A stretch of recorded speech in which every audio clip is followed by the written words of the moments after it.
Hello everyone, very good morning to all of you. This is Achal Kumar Pandey, and in this video I will make you know about river basin system of India. And as this is the fourth video in this series, so जैसा कि आप सभी जानते हैं that I have covered all the topics in bilingual.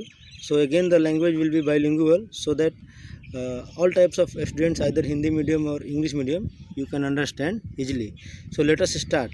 So friends, मैं इस video को 5 भागों में कवर करने का प्रयास करूंगा और भारत की समग्र नदियों का बिल्कुल गहराई से सारी नदियों का समग्रता से अध्ययन करेंगे। तो चलिए प्रारंभ करते हैं।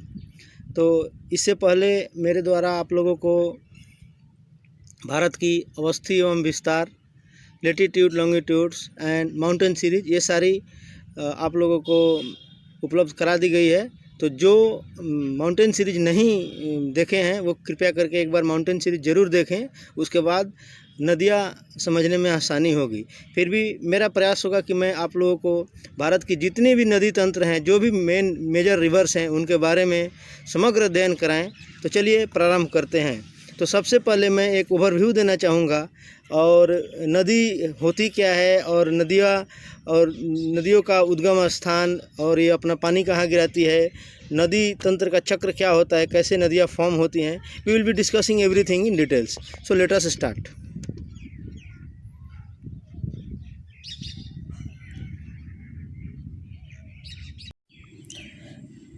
तो चलिए प्रारंभ करते हैं।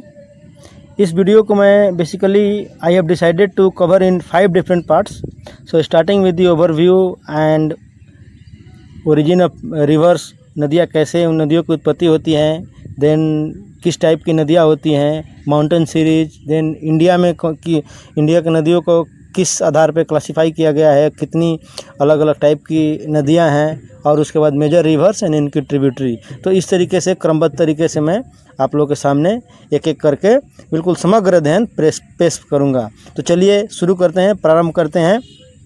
सबसे पहले ओवरव्यू इन द सेंस कि नदियाँ क्या चीज़ है। देखिए, नदी वह जल राशि है जिसका फ्लो निरंतर रहता है और कहीं ना कहीं किसी न किसी जगह से निकलती हैं और कहीं ना कहीं किसी बड़े जल राशि में जा कर के सम्मिलित हो जाती हैं। तो नदियों को हम अगर देखें तो नदियाँ मुख्य रूप से 3 प्रकार की होती हैं। एक तो मेन रिवर जिसको बोलते हैं, और एक ट्रिब्यूटरी।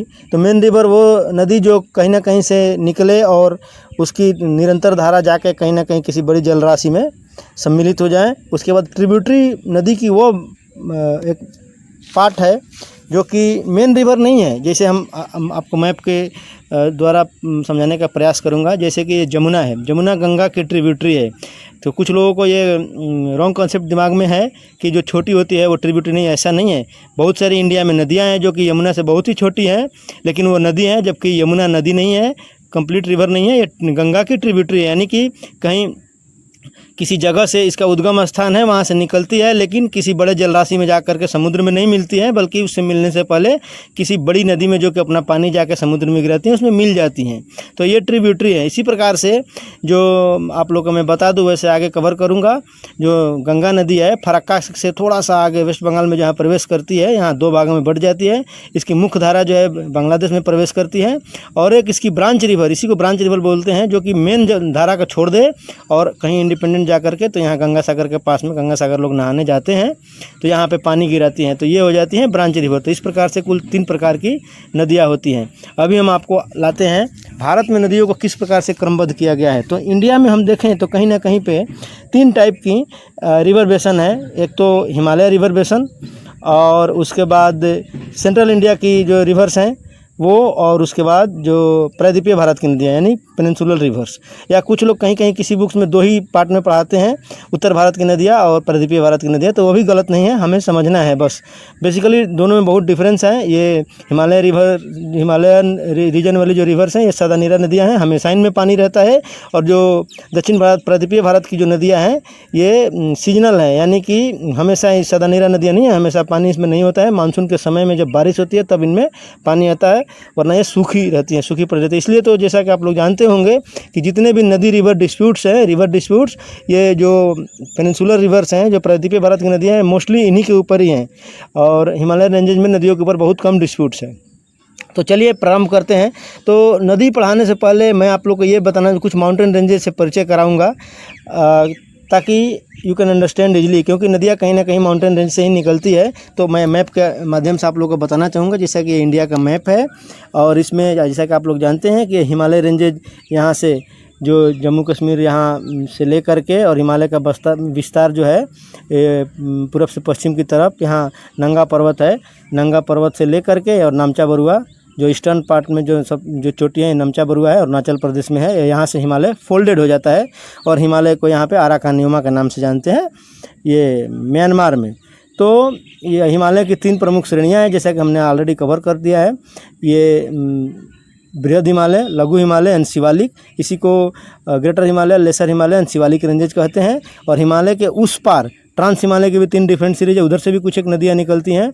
इनका नाम है काराकोरम, लद्दाख एंड जास्कर, काराकोरम, लद्दाख एंड जास्कर।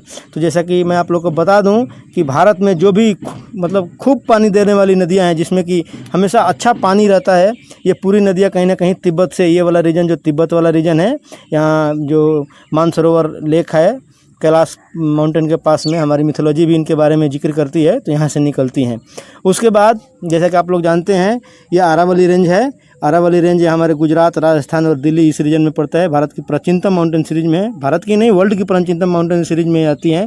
उसके बाद ये जो सेंट्रल इंडिया में 2 प्रमुख माउंटेन रेंजेज हैं, एक तो सतपुड़ा और दूसरा विंध्या। तो ये विंध्या और सतपुड़ा के बीच से भी कुछ एक नदियाँ निकलती हैं। इसी में एमपी में एक अमरकंटक प्लेटू है, यहाँ से भी कुछ एक नदियाँ निकलती हैं।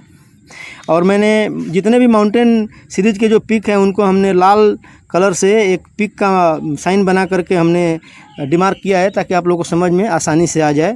तो अमरकंटक से भी कुछ एक नदियाँ निकलती हैं। उसके बाद जो प्रायद्वीपीय भारत हैं, जो पेनिनसुलर इंडिया हैं, इनको हमने 2 भागों में कवर किया है। हम 2 भागों में पढ़ते भी हैं, ये पश्चिमी घाट और पूर्वी घाट, ईस्टर्न कोस्ट और वेस्टर्न कोस्ट के नाम से हम, ईस्टर्न घाट और वेस्टर्न घाट के नाम से हम जानते हैं। तो कुछ नदियाँ जो वेस्टर्न घाट के तरफ से निकलती हैं, वो ईस्टर्न की तरफ बंगाल में पानी गिराती हैं, और कुछ नदियाँ जो ईस्टर्न की तरफ से निकलती हैं, वेस्टर्न में आकर के अरबियन सी में अपना पानी गिराती हैं। तो कहीं ना कहीं कुल मिलाकर के जो भी नदियाँ सिस्टम है, इन्हीं जो 3 हमने different type of mountain range या प्लेट्यू बताया, तो इन्हीं तीनों से निकलती है। अब हम क्रमबद्ध तरीका से एक एक करके पूरा समग्र अध्ययन करेंगे नदियों का।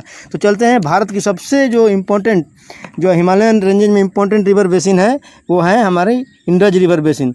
देखिए, नदियों ने हमें सभ्यता दिया है, सिविलाइजेशन दिया है, हमें जो है लाइफ दिया है। तो नदियों का हमारे लाइफ में बहुत इंपॉर्टेंट है। जैसा कि हम जानते हैं कि Indus valley civilization, it was one of the important civilization of the world. तो इसको हम सिंधु नदी के नाम से भी जानते हैं। तो इंडस रिवर बेसिन की जो सबसे प्रमुख नदी है, वो इंडस रिवर है, और इसकी कुछ एक सहायक नदियां हैं, इंपॉर्टेंट सहायक नदियां, जो इस प्रकार से है, जो क्रमबद्ध तरीका से अगर हम देखें तो झेलम, चिनाब, रावी, ब्यास, सतलुज। एक बार फिर से, Jhelum, Chenab, Ravi, Beas, Sutlej, other than Indus river. अच्छा, अब हम बात करते हैं इंडस रिवर कहाँ से निकलती है, कौन कौन से जगह को क्रॉस करते हुए कहाँ पे जाकर अपना जल गिराती है। तो ये हम मैप के थ्रू अध्ययन करेंगे। तो देखिए, ये हमारा जैसे कि इंडिया का मैप हो गया। यहाँ पे ये तिब्बत वाले क्षेत्र में 2 इम्पोर्टेंट लेक है, एक मानसरोवर लेक है और एक राकस्थल लेक है। यहीं पे चेमा एंगडू ग्लेशियर, ये चाइनीज नेम है, तिब्बत वाले रीजन में चेमा एंगडू ग्लेशियर, ये कैलाश के पास ही है। यहाँ से 2 प्रमुख नदियाँ निकलती हैं। एक तो ये नॉर्दर्न साइड में, वेस्टर्न नॉर्दर्न साइड में जो जाती हैं, यही हमारी इंडस है, और इस साइड में जाती है ये ब्रह्मपुत्र रिवर है। तो अभी हम ब्रह्मपुत्र रिवर का बाद में बात करेंगे, अब इंडस रिवर बेसिन का बात करते हैं। तो यहाँ से जैसे कि आप देख पा रहे हैं कि इंडस यानी कि सिंधु नदी यहाँ से तिब्बत वाले रेंज से मानसरोवर लेक से निकलती है, और यहाँ ये जो लेह लद्दाख वाले रीजन से इंडिया में प्रवेश करती है। और उसके बाद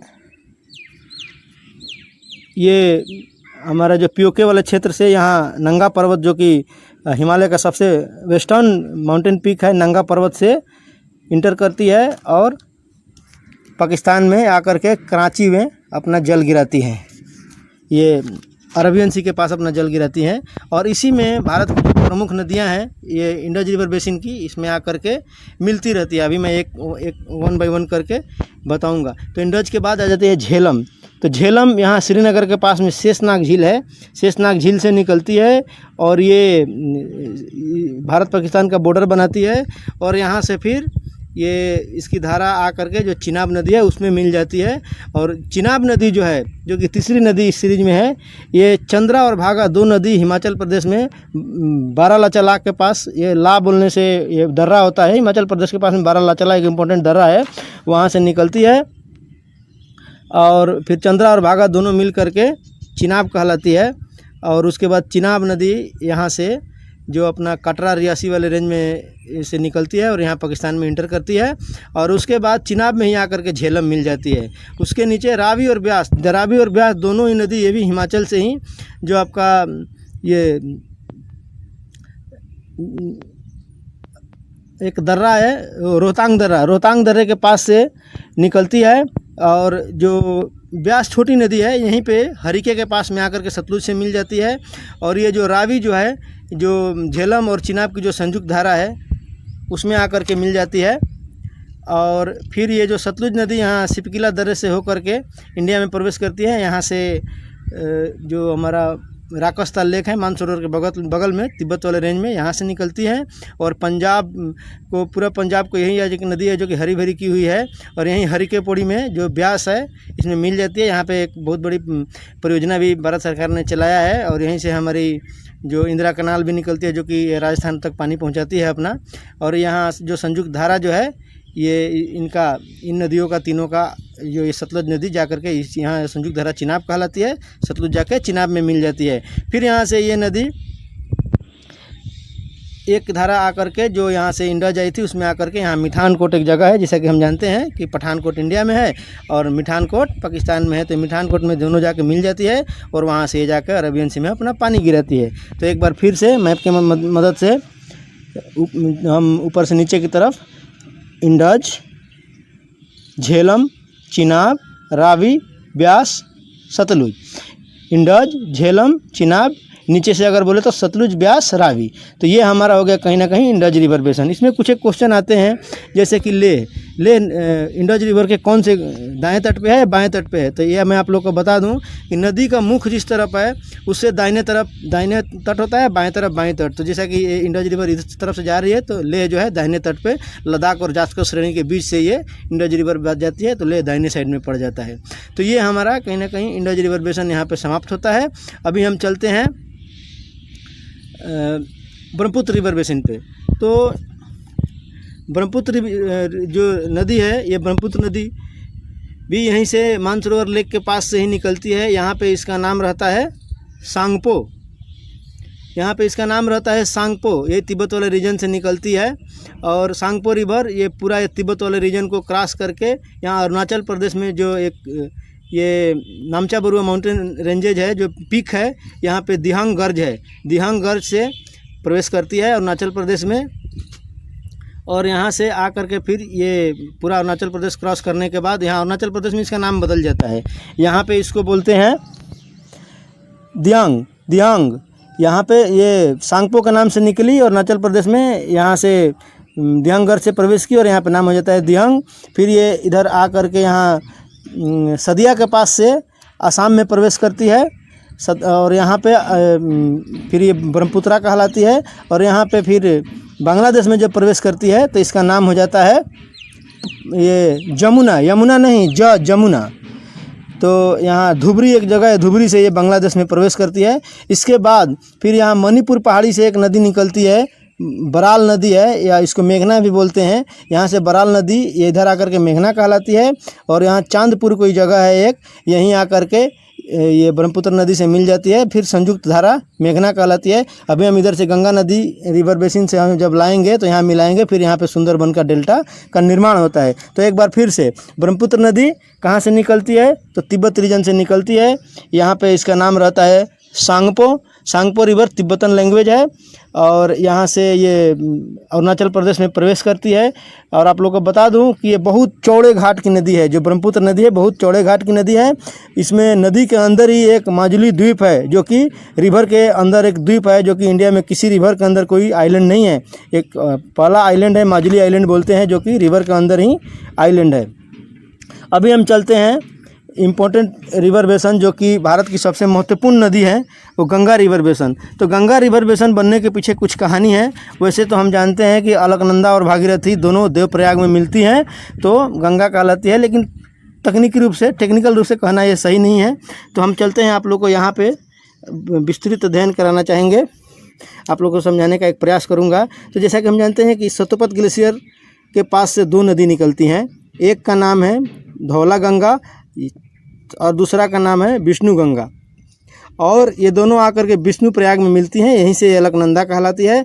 और अलकनंदा में फिर काफ़ी सारी नदियाँ मिलती जाती है, जैसे कि पिंडर मिलती है कर्ण प्रयाग में, फिर मंदाकिनी मिलती है रुद्र प्रयाग में, फिर उसके बाद इधर से गंगोत्री ग्लेशियर से भागीरथी निकलती है और देव प्रयाग में आकर के जो संयुक्त धारा ये आपकी ये अलकनंदा कहलाती है। देवप्रयाग में अलकनंदा और भागीरथी मिलती है और यहीं से ये गंगा कहलाती है। और राम झूला लक्ष्मण झूला के होते हुए नीचे से निकलती है और पहली बार धरातल पे हरिद्वार में गंगा धरातल पे आती है। तो चलते हैं, अभी ये वाला हम पोर्शन यहाँ देखेंगे। फिर जैसे कि ये यहाँ आ गए हम, यहाँ से ये गंगा बन गई और गंगा बनने के बाद कई प्रमुख राज्यों जैसे कि उत्तर प्रदेश, बिहार और फिर ये थोड़ा छोटा सा झारखंड, वेस्ट बंगाल और फिर इधर बांग्लादेश में प्रवेश कर जाती है। तो इसमें गंगा में मिलने वाली कुछ प्रमुख नदियाँ हैं जो कि कुछ बाएँ तट से कुछ दाएँ तट से मिलती हैं। तो गंगा में बाएँ तट से मिलने वाली नदियों का क्रम इस प्रकार से है: रामगंगा, गोमती, घाघरा, गंडक, कोसी, महानंदा। एक बार फिर से, रामगंगा, गोमती, घाघरा, गंडक, महानंदा। तो इन चीज़ों को मैं यहाँ विस्तृत रूप से समझाऊंगा कि कौन सी कहाँ पे मिलती है। फिर एक बार ये देख लेते हैं, दाहिने तट से मिलने वाली जो ट्रिब्यूटरी है, सहायक नदी है, ये सबसे बड़ी नदी जो है ये यमुना। यमुना गंगा में दाएँ तट से मिलती है, ना कि बाएँ तट से। तो यमुना, उसके बाद टोंस, उसके बाद सोन है, उसके बाद ये जो दामोदर नदी है वो भी जा कर के कहीं ना कहीं गंगा की जो ये ब्रांच रिवर जो है हुगली जो वेस्ट बंगाल में जाती है उसमें जाके मिल जाती है। तो ये हैं कुछ एक जो दाहिने तट से मिलने वाली नदियाँ। अभी हम यहाँ पे देखेंगे कि गंगा की कौन सी नदी कहाँ पे जा कर के गंगा में मिलती है। तो जैसा कि हमने यहाँ देख लिया कि यहाँ से गंगा कहला गई, तो गंगा के बाद जो राम गंगा है सबसे पहली जो बाएं तट से मिलने वाली नदी है, ये उत्तर प्रदेश में कन्नौज में मिलती है। फिर गोमती गाजीपुर में जाके मिलती है। फिर उसके बाद ये घाघरा को ही सरजू बोलते हैं, नहीं तो कहीं आप लोग बोलोगे कि आपने तो सारी नदियाँ पढ़ा दिया, सरजू का तो नाम ही नहीं लिया। तो घाघरा को ही सरजू बोलते हैं, जो कि छपरा में बिहार में मिलती है। उसके बाद गंडक, ये गंडक जो है भागलपुर में जा कर के, बिहार में भागलपुर एक जगह है वहाँ पे मिलती है गंगा नदी से। फिर कोसी को बिहार का शोक बोलते हैं, जो कि मालदा एक जगह है, मालदा में ये कोसी जा कर के गंगा नदी से मिलती है। और कोसी एक ऐसी नदी है जो अपना मार्ग बदलती रहती है, जिसकी वजह से बाढ़ों की बारंबारता में तेज़ी आ जाता है। अच्छा, उसके बाद ये हो गया गंगा में मिलने वाली नदियाँ जो बाएं तट से मिलती हैं। अभी दाएं तट से मिलने वाली नदियाँ हैं, यमुना है, जो कि यमुना आप सभी जानते हैं इलाहाबाद आज नाम बदल के प्रयाग हो गया है, संगम वहाँ बोलते हैं। उसके बाद टोंस नदी, इलाहाबाद से थोड़ा सा आगे टोंस नदी मिर्ज़ापुर के आसपास में मिलती है। फिर सोन नदी अमरकंटक प्लेटू से निकलती है। और पटना, यानी कि ऐसे तो पटना डिस्ट्रिक्ट में कोइलवर एक जगह है, वहाँ पे ये सोन नदी जा कर के मिलती है। फिर ये दामोदर नदी, जो कि मैंने पहले ही बता दिया था यहाँ पे कि दामोदर जो गंगा की जो सहायक नदी है, जो ब्रांच रिवर है हुगली, उसमें जा कर के मिल जाती है। चलिए, ये हो गया गंगा रिवर बेसन। अच्छा, कुछ जमुना के भी सहायक नदियाँ हैं। जमुना की सहायक नदियाँ इस प्रकार से है: चंबल, सिंध, बेतवा, केन। चंबल, सिंध, बेतवा, केन, ये यमुना की सहायक नदी है जो कि दाहिने तट से जाके मिलती है। इसीलिए तो जो यमुना नदी है दिल्ली में तो मृतप्राय हो गई है, यानी कि दिल्ली में तो बिल्कुल यमुना मर चुके हैं, इतनी दूषित हो गई है। लेकिन उतना दूषित होने के बाद भी इलाहाबाद में आके इसका पानी साफ़ हो जाता है, क्योंकि इन सारी चंबल, सिंध, बेतवा, केन जो नदियाँ हैं ये सारी MP और राजस्थान से गुजरती हैं। ये सभी यही अमरकंटक प्लेटू और ये विंध्यावाली रीजन से निकलती हैं। जैसे कि आप लोग देख पा रहे हैं कि सेंट्रल इंडिया में दो प्रमुख माउंटेन रेंजेज हैं, विंध्या और सतपुड़ा, तो यहाँ से निकलती हैं और यमुना में मिलती हैं। फिर यमुना ले जा करके इन सारी नदियों का पानी गंगा में मर्ज हो जाती हैं। चलिए, ये हो गया हमारा जो 3 हमने रिवर बेसन देख लिया, इंडस रिवर बेसन, ब्रह्मपुत्र रिवर बेसन, गंगा रिवर बेसन। तो यहाँ पे कहीं ना कहीं गंगा हम यहाँ फरक्का के पास, यानी कि बांग्लादेश में इंटर करने से पहले फरक्का के पास वेस्ट बंगाल और बिहार का बॉर्डर है, यहाँ से यहाँ 2 भागों में बढ़ जाती है। एक हुगली चली जाती है, हुगली जो है पश्चिम बंगाल में चली जाती है ये वाली धारा, और ये वाली धारा बांग्लादेश में चली जाती है। तो जब ये बांग्लादेश में प्रवेश करती है तो इसका नाम हो जाता है पद्मा, और ये इस वाली धारा का नाम रहता है हुगली।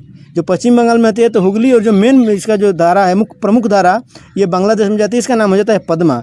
और इधर से जमुना जो आई थी और ये बांग्लादेश में इसका नाम था जमुना। जब दोनों मिलती है तो संयुक्त धारा जमुना कहलाती है। और यहाँ मणिपुर पहाड़ी से जो बराल नदी निकलती है, यहाँ पर आ करके मेघना कहलाती है ये बांग्लादेश वाले रीजन में। और ये मेघना नदी यहाँ पे चांदपुर एक जगह है, यहाँ पे मिलती है, और यहाँ से ये नदी मेघना नदी कहलाती है। और फाइनली कहीं ना कहीं ओवरऑल मेघना नदी ये सुंदरबन डेल्टा का निर्माण करती है। तो यहीं पे मैं आप लोगों को एक चीज़ बता दूं कि डेल्टा और एस्चुरी में क्या फ़र्क है।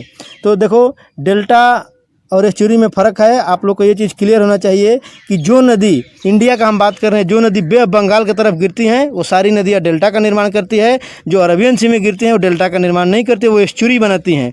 तो दोनों में फ़र्क ये है कि जो बे ऑफ बंगाल में गिरने वाली नदियाँ हैं, जो डेल्टा फॉर्मिंग नदियाँ हैं, एक तो ये साइज में लंबी हैं, और दूसरा चीज़ जैसे नदियाँ अवसाद लेकर के अपने साथ आती हैं। तो जब अवसाद लेकर के अपने साथ आती हैं और यहाँ जो है अपने मुहाना पे इन अवसादों को इकट्ठा करती हैं, जब उसके ऊपर पानी गिरता है तो कट फट जाता है ये वाला रीजन, इसी को हम डेल्टा बोलते हैं। यानी कि यहाँ पे स्लोप अगर हम कंपेयर करें तो अरबियन सी में गिरने वाली नदियों के जैसा स्लोप इतना तीव्र नहीं होता, इसकी वजह से मिट्टी इकट्ठा हो जाता है और इनका फ्लो भी कम होता है। और यही इसके विपरीत जो अरबियन सी में जो गिरने वाली जो नदियाँ हैं, इन नदियों में स्लोप ज़्यादा नहीं होता है, ज़्यादा स्लोप होता है, और नदियाँ छोटी होती हैं इसलिए अवसाद कम लेकर आती हैं, तीव्रता से गिर जाती हैं तो अवसाद इकट्ठा नहीं कर पाती हैं, इसीलिए ये डेल्टा का निर्माण नहीं करती हैं, ये एस्चुरी बनाती हैं, यदि कि नदी मुहाना बनाती हैं। तो ये एस्चुरी, और निश्चित तौर पे आप लोग को दिख नहीं पा रहा होगा, फिर भी मेरा प्रयास है दिखाना। जैसे कि नर्मदा और ताप्ती नदी है तो यहाँ पे एस्चुरी एक फनल शेप की ऐसी आकृति बनती है, इसी को एस्चुरी बोलते हैं, इधर डेल्टा नहीं बनता है। तो ये हो गया, हम 3 रिवर बेसिन को हमने देख लिया। अब चलते हैं हम सेंट्रल इंडिया वाली कुछ एक इम्पोर्टेंट रिवर्स हैं। इसमें 2 ही मेन इम्पोर्टेंट रिवर्स हैं, नर्मदा और ताप्ती। तो नर्मदा ये कहीं ना कहीं अमरकंटक प्लेटू से 3 नदियाँ निकलती है। एक बार फिर से रिपीट कर देता हूँ, एक तो सोन नदी जो कि गंगा की सहायक नदी है, और एक दामोदर जो हुगली में जाके मिल जाती है, और तीसरी नर्मदा नदी। नर्मदा और ताप्ती भारत की 2 नदियाँ हैं जो कि पूरब से पश्चिम की तरफ बहती है, और ये जा कर के अपना यहाँ पे भृगु कक्ष में, यहाँ अरबियन सी में अपना पानी गिराती हैं। और ये जो नर्मदा है ये जो विंध्याचल रेंज के नॉर्दर्न साइड से इसका फ्लो ये बहती है, और जो ताप्ती है ये विंध्या और सतपुड़ा दोनों के बीच से बहती है। जैसे कि आप देख रहे हैं कि ताप्ती यहाँ एमपी में ये जबलपुर के पास से निकलती है ताप्ती नदी, और जो ये सूरत के पास जाकर अपना पानी गिराती है। क्वेश्चन पूछता है, सूरत जो है ताप्ती नदी के किनारे बसा हुआ है, और अहमदाबाद नर्मदा नदी के किनारे बसा हुआ है। इसके बाद अब हम बात करते हैं जो इधर अरावली रेंजेज में कुछ इंपॉर्टेंट नदियां हैं। वैसे तो प्रदीपीय भारत में ही इन नदियों को कवर करते हैं, मैं एक बार फिर से आप लोगों को यहाँ दिखा देता हूँ, या आप स्क्रीनशॉट ले सकते हैं इसका। सेंट्रल इंडिया के हमने नदियों को, नर्मदा और ताप्ती को कवर कर दिया है। अभी हम चलते हैं जो पेनिनसुलर इंडिया की जो नदियाँ हैं उनके बारे में। हम पेनिनसुलर रिवर की जो नदियाँ हैं इनको हम 2 भागों में कवर करेंगे, जो है पश्चिमी घाट की रिवर और पूर्वी घाट वाली नदियाँ, ईस्टर्न घाट और वेस्टर्न घाट। तो सबसे पहले चलते हैं, हम शुरू करते हैं ईस्टर्न घाट से।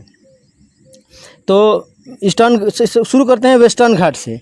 तो इसमें भारत में कुछ नदियाँ ऐसी भी हैं जो कि अपना जल किसी भी बड़े जल राशि में जाकर के नहीं मिलाती हैं। उसमें से एक नदी है लूनी नदी, जो कि इधर अरावली माउंटेन रेंज से, जैसा कि आप देख पा रहे हैं, निकलती है और रन अप कक्ष में जाकर के मिल जाती हैं। उसके बाद दूसरी नदी है साबरमती नदी, ये अरबियन सी में अपना जल गिराती हैं। इनका फ्लो ये कहीं ना कहीं तकरीबन उत्तर से दक्षिण की तरफ फ्लो है।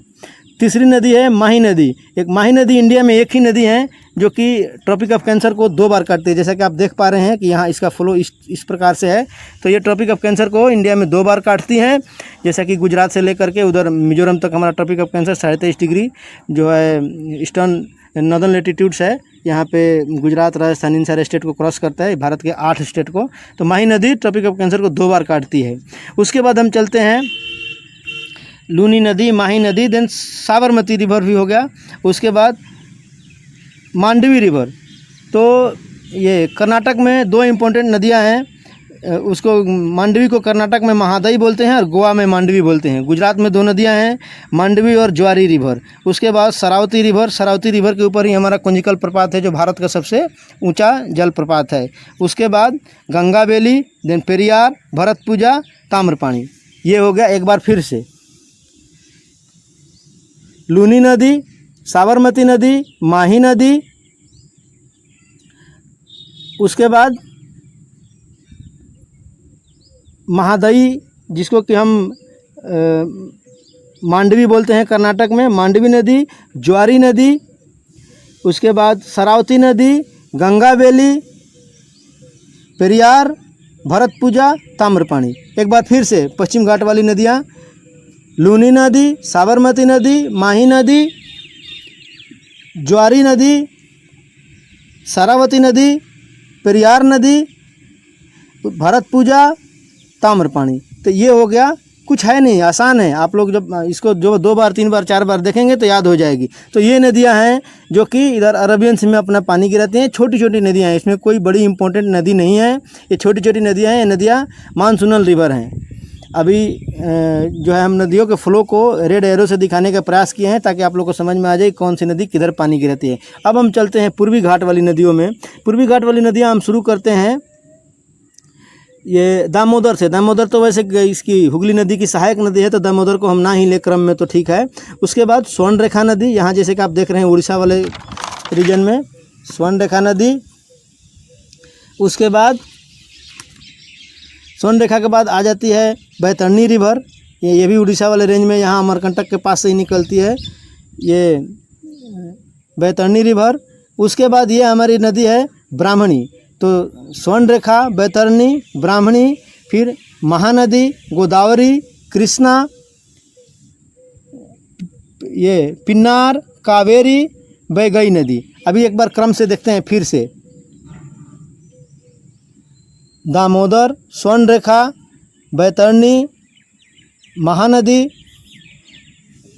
गोदावरी, कृष्णा, कावेरी, बैगई नदी। अब इनका उद्गम स्थान देखते हैं। जैसे कि हमने बताया आपको कि अमरकंटक प्लेटू से निकलती है बैतरणी, और ये इसी आसपास से महानदी भी निकलती है। तो महानदी, बैतरणी और ये ब्राह्मणी, ये तीनों नदी उड़ीसा वाले रीजन में पानी गिराती है, अरेबियन सी में। उसके बाद जो गोदावरी नदी, गोदावरी को दक्षिण भारत की गंगा बोलते हैं। गोदावरी नदी यहाँ पे त्र्यंबकेश्वर से निकलती है, नासिक के पास से। उसके बाद गोदावरी के बाद आती है कृष्णा नदी। कृष्णा नदी महाबलेश्वर से यहाँ से निकलती है। ये कर्नाटक में महाराष्ट्र में, महाराष्ट्र और कर्नाटक के आसपास में है महाबलेश्वर, ये माउंटेन रेंज से निकलती है। और ये आपका इधर जो आंध्रा वाले रीजन में आकर के यहाँ पे अपना पानी गिराती है। ये कृष्णा और गोदावरी का डेल्टा तो मिलने वाला है, इसको केजी बोलते हैं, कृष्णा गोदावरी रिवर बेसन। ये डेल्टा बिल्कुल क्लोज हो चुका है। उसके बाद पिन्नार नदी। पिन्नार नदी भारत की 12 बड़ी नदियों में इसका एक स्थान है। ये यहाँ से निकलती है, ये तमिलनाडु से बीच से जो हमारा जो ये है ब्लू माउंटेन, जो कि पूर्वी घाट और पश्चिमी घाट का जो नॉट है वहाँ से निकलती है, और यहाँ तमिलनाडु वाले जो कोरोमंडल कोस्ट के पास अपना पानी गिराती है। फिर कावेरी नदी, इसके ऊपर बहुत बड़ा जल विवाद है। कावेरी नदी यहाँ कर्नाटक से ब्रह्मगिरी से निकलती है और तमिलनाडु में अपना जल गिराती है। यह है कावेरी नदी। उसके बाद बैगई नदी। बैगई एक छोटी सी नदी है जो केरला के आसपास से निकलती है, अन्नामलाई माउंटेन से, और यहाँ आकर के तमिलनाडु में अपना जल गिराती है। तो एक बार फिर से इन प्रदीपीय भारत की नदियों का क्रम देखते हैं। जो पूर्वी घाट वाली नदियाँ हैं, जो दामोदर नदी, स्वर्णरेखा नदी, बैतरणी नदी, उसके बाद ब्राह्मणी नदी, गोदावरी नदी, कृष्णा नदी, पिन्नार नदी, कावेरी नदी एंड बैगई नदी। चलिए, ये हो गया जो पूर्वी घाट वाली भी नदियाँ यहाँ पे हो गई। तो एक बार फिर से हम आप लोगों को बताना चाहेंगे कि भारत की नदियों को हम 3 भागों में कवर करते हैं। हिमालयन रीजन वाली नदियाँ, उसके बाद सेंट्रल रीजन की नदियाँ, उसके बाद जो प्रायद्वीपीय भारत की नदियाँ, तो हिमालयन रीजन में 3 प्रमुख नदी बेसिन है, इंडस रिवर बेसन, ब्रह्मपुत्र रिवर बेसन और गंगा रिवर बेसन। और प्रायद्वीपीय भारत में 2 नदियाँ हैं जो कि 2 टाइप की नदियाँ, जो ईस्टर्न घाट वाली नदियाँ, वेस्टर्न घाट वाली नदियाँ।